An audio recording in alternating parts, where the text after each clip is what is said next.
Yes, we are back here on WLTH. That was Christian Smalls, the Amazon labor union president. And like I said, it's so important to talk about these type of stories, Rev, because again, these are the type of people who get written off as thugs in our culture. These young black people, we have Christian Smalls walking around Gary every single day. If you ever seen him, he's a bandana enthusiast, as I am myself. He's a do-rag enthusiast, as I am. A ball cap enthusiast, as I am. He wears his baggy clothes. They tried to get him to put a suit on. He refused to do it. He said, this is how we dress. This is how we are in our community.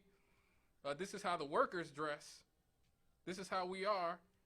And people thought that because of how he looked, because of how he talked, because he was a young black man from humble origins, that he was going to get crushed by the machine, the world's richest man, and Amazon, and he won. You know, Rev, I was looking at labor. I was looking at on a lot of labor people, supporters and labor activists, Twitter pages, and everybody's trying to find what is this victory of the Amazon labor union most comparable to, and everyone's saying we can't think of anything other than maybe the General Motors sit-down strike of 1937 that organized General Motors. Mm. So again, you're talking about maybe the biggest labor victory in at least 90 years. 90s since the 1920s and the 1930s, led by two young black men from urban America. It's important to talk about these things. Like I said, positive stories involving our communities. This is black history. This is American history. So when you heard about the story, Rev, because it happened, I think, right when we were going on the air last week, this is when it came down. What did you think when you heard about the story last Friday? I thought that New York had a better shot than Alabama. Oh, yeah, absolutely. Because New York is in the Northeast. Yep. It's a labor town. It's a labor town. Yep. Alabama is really not all that union friendly. Nope. Boy, it makes me want to say it again. I'm a prophet. But no. First of all, Amazon is one of those big companies that the workers essentially are another brick in the wall. Yep. You know, it's a in those big plants, you're basically just a floor full of cogs. And so, it doesn't surprise me because that's the sort of thing that I would expect to happen, especially in the Northeast, or even here in the Midwest. Similar situation, right. If that would happen here, I would expect it to have the same end. Nobody else was expecting it because, like I said, AOC. Dude, maybe we are prophets. I guess so. We should write a book. Look, I'm not going to sit here and pretend that I knew that was going to happen. I was hoping. I've been following the story of Christian Smalls since I've seen him probably on the Hill with Crystal Ball and Sagar and Jetty about 2 years ago, and I thought, this is a good story. A young brother, he's organizing his friends and his fellow co-workers to do this thing here, but I mean, it's Jeff Bezos. The man owns the Washington Post, the first or second most influential newspaper maybe in the world. Yeah, but how many of those workers on the floor read the Washington Post? But the Washington Post influences everything else. Sure. It influences all the local TV. Like we talked about Russiagate. We're going to talk about Russiagate some more here. The reason that Russiagate caught fire the way that it did is because people like the New York Times and the Washington Post, who had their vendetta against Donald Trump, spread it. Right. And same thing in 2016. One of the things that undid Bernie Sanders' campaign is the fact that Jeff Bezos was a Hillary Clinton supporter. Right. And they printed, I believe it was 16 negative stories on Bernie Sanders in 48 hours. And they ended up apologizing for it. But they did that on purpose. Jeff Bezos is a corporate liberal, and he was going to support his corporate liberal candidate, Hillary Clinton. Right. So, yeah. But like, so these things are pretty, Jeff Bezos, and that's the sort of dangerous thing about how wealth has become. We just had the caller call and say that Jeff Bezos is worth $3 billion. That's not what he's technically worth, but it feels like he's worth $3 billion. It feels like these billionaires are worth more than all of us put together because they are. And they have so much power and influence over our media, over our culture. Now the internet. Yeah. They're banning everybody who does not support, who does not toe the line when it comes to a lot of their agendas, whether it was COVID. We caught a lot of flack here for our COVID stances. And I wouldn't even say we weren't even extreme. We weren't like Trumpers saying COVID doesn't exist. COVID's not real. All we did was talk about how these drug companies own our politicians and had an incentive to force us all to take an experimental vaccine. That's all that really went on here. And yet, again, I'd be listening to other shows and people would be calling other shows to complain about us. Mm-hmm. And so, the media and the sort of corporate control of it affects so much of the stories and the information that we're fed on a daily basis. But Rev, Amazon ain't gonna take this line down. Well, I mean, what are they gonna do? You got one plant in New York City, and the reality is, they're not gonna change the way they operate.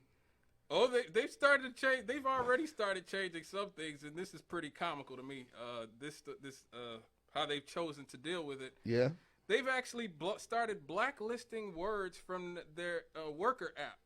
The workers have an app where they can talk to each other and sort of, I guess it's sort of like a message board or a forum for each other. Okay. And they started banning words and phrases from their app. Oh. So some of the words that are banned from Amazon is union,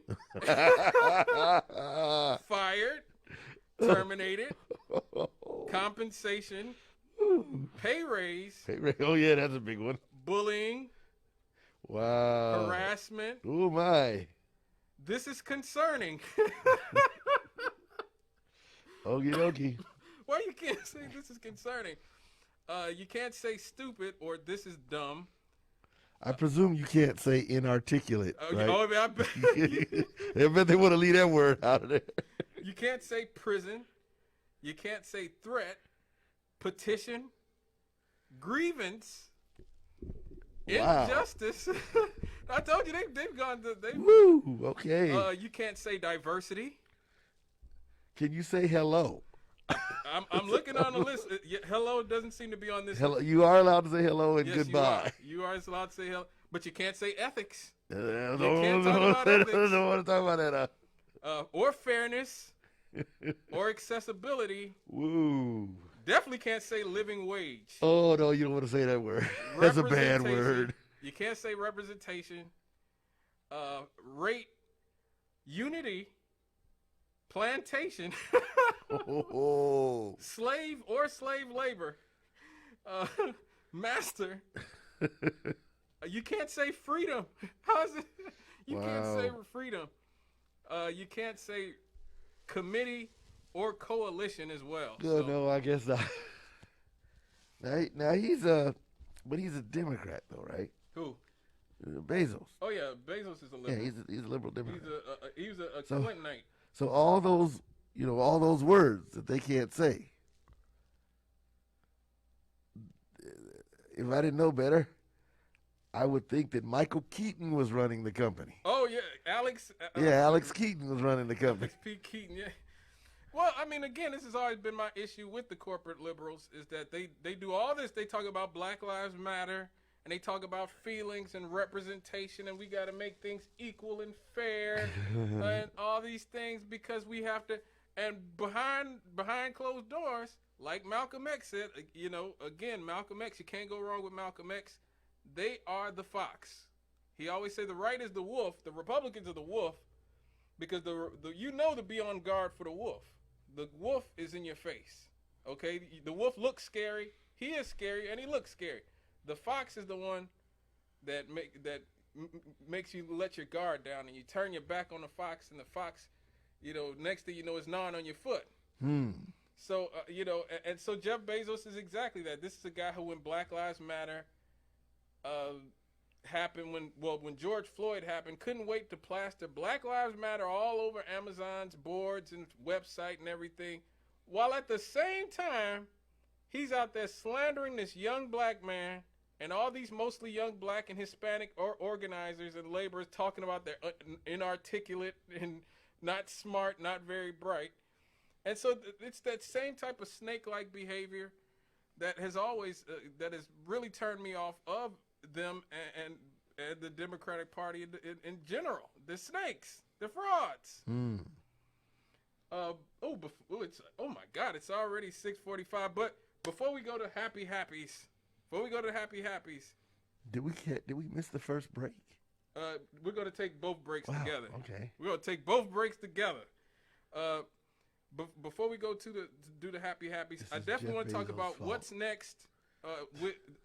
We talked about Bessemer, Alabama. That's a movement being led by a black woman named Jennifer Bates.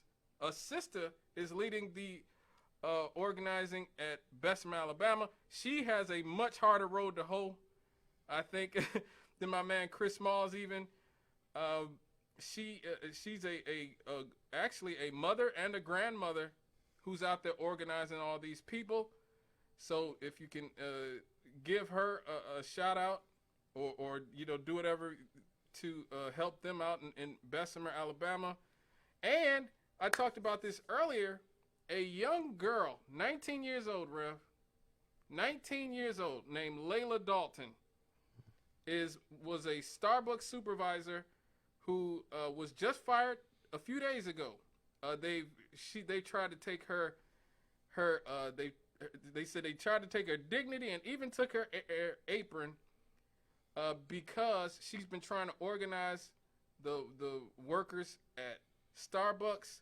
They took away her college benefits, and so now the people in at the Phoenix Starbucks are protesting to try to get her job back so she could get her benefits back and try so she could continue to go to college. This is not just a summer job for this girl. She needs this job to go to college. Her name is Layla Dalton, and she has a GoFundMe. So anybody who wants to help out, I've donated to her in the Amazon cause.